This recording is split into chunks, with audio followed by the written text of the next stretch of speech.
बच्चों तो फिर रिस्पायरेशन समझ में आया ना, कितने टाइप्स के हैं क्या है, ठीक है ना। तो फिर अब एक बहुत ही मेजर सा क्वेश्चन आता है आप लोगों में कि difference between aerobic and anaerobic.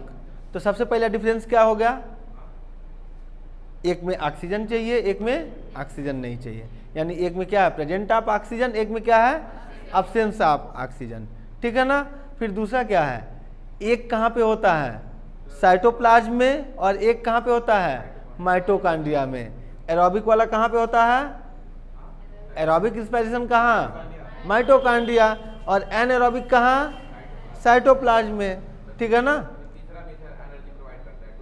हाँ, और यहाँ तीसरा आप डिफरेंस क्या डाल सकते हैं कि मोर एनर्जी प्रोवाइड्स कहाँ पे एंड एरोबिक में कितना 38, ठीक है ना। और इधर क्या डाल सकते हैं लेस एनर्जी प्रोवाइड कितना 2 ATP डाल सकते हैं, ठीक है ना। और फिर चौथा डिफरेंस में उनके एग्जाम्पल्स लिख सकते हैं। क्लियर है, हाँ 3-4 बहुत हैं, इतना लिखिए बहुत है अभी, ठीक है ना। तो समझ में आया, लिख लेंगे सब, बाकी तो नोट्स आपको टेलीग्राम चैनल पे मिलेंगे,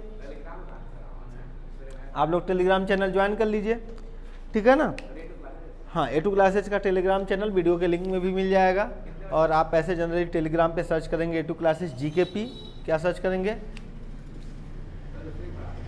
A2 क्लासेज GKP, कहीं भी आप सर्च करेंगे तो आपको यही मिलेगा, क्या चाहे फेसबुक पे जाइए, इंस्टा पे जाइए, गूगल पे जाइए, यूट्यूब पे आइए, कहीं पे आइए यही सर्च करिए अपना मिलेगा,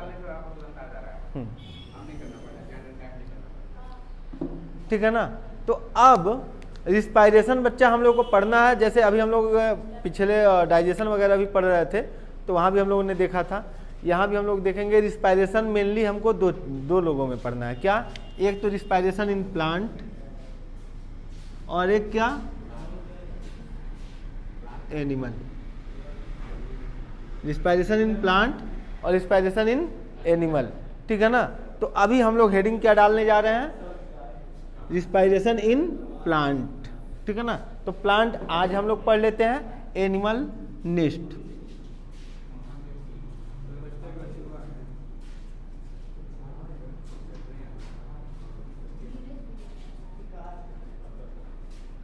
तो प्लांट में रिस्पायरेशन जनरली हमारा बस क्या है गैसियस एक्सचेंज है, क्या है गैसियस एक्सचेंज, ठीक है ना।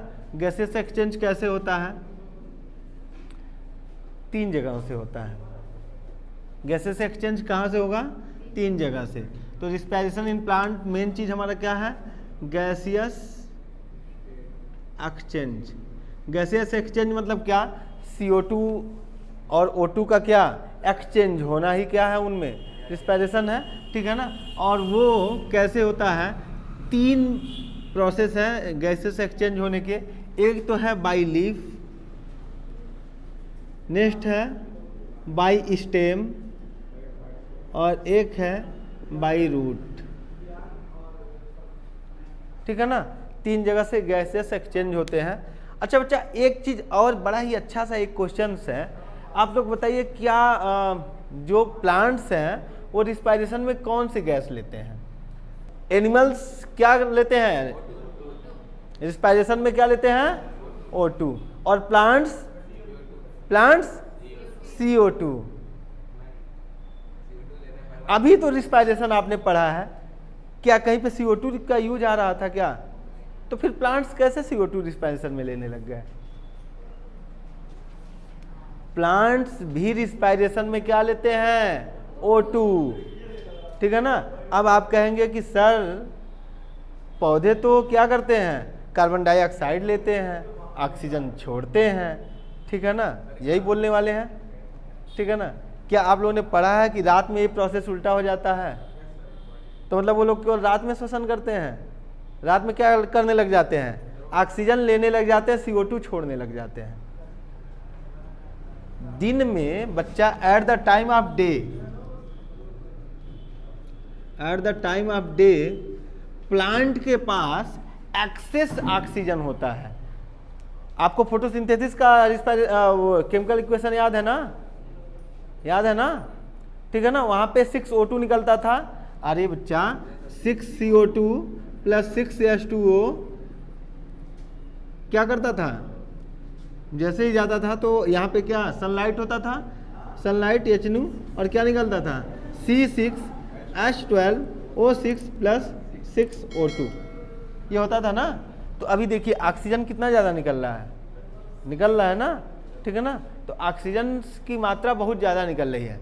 एक्चुअल में हम लोग यहाँ पे क्या लेते हैं, अब आप कहेंगे कि सर यहाँ पे 6CO2 है, 6O2 है निकल रहा है, यही कहेंगे 6CO2 है, 6O2 है निकल रहा है, कह रहे हैं कि ज़्यादा निकल रहा है।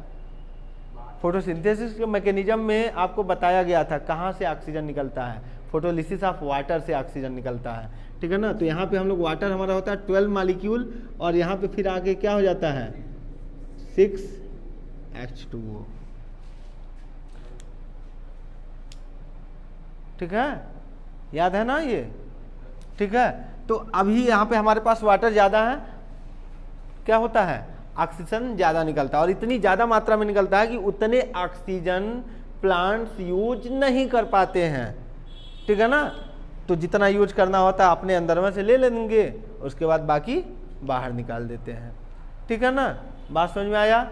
और रात में फोटोसिंथेसिस नहीं होती है ना, रात में तो नहीं होती है फोटोसिंथेसिस।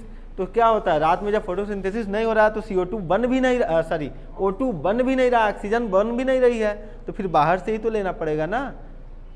बात समझ में आया। यानी प्लांट्स भी रिस्पायरेशन में क्या लेते हैं O2, फिर से अब कभी नहीं बोलेंगे CO2, ठीक ना। जो हल्ला कर रहा है वो गधा।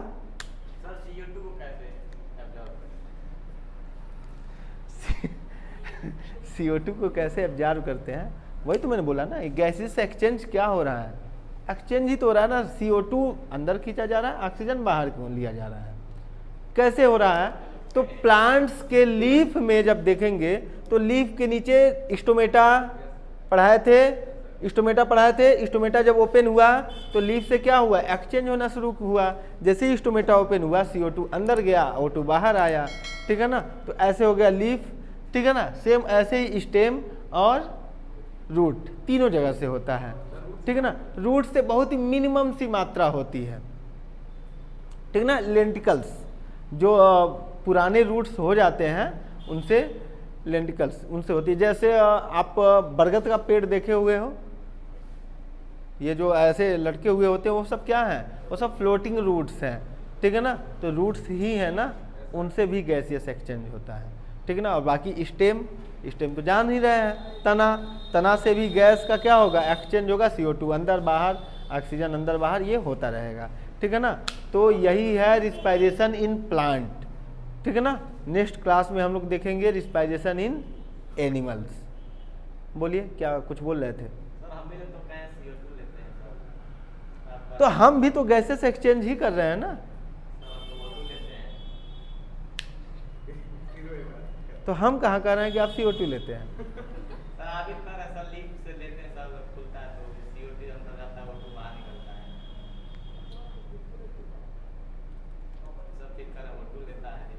अरे तो अंदर में तो पत्तिया के अंदर में ना O2 बन रहा है, और यूज कहाँ होगा, अंदर में नहीं यूज होगा, तो काहे बाहर निकाल के फिर बाहर से ले।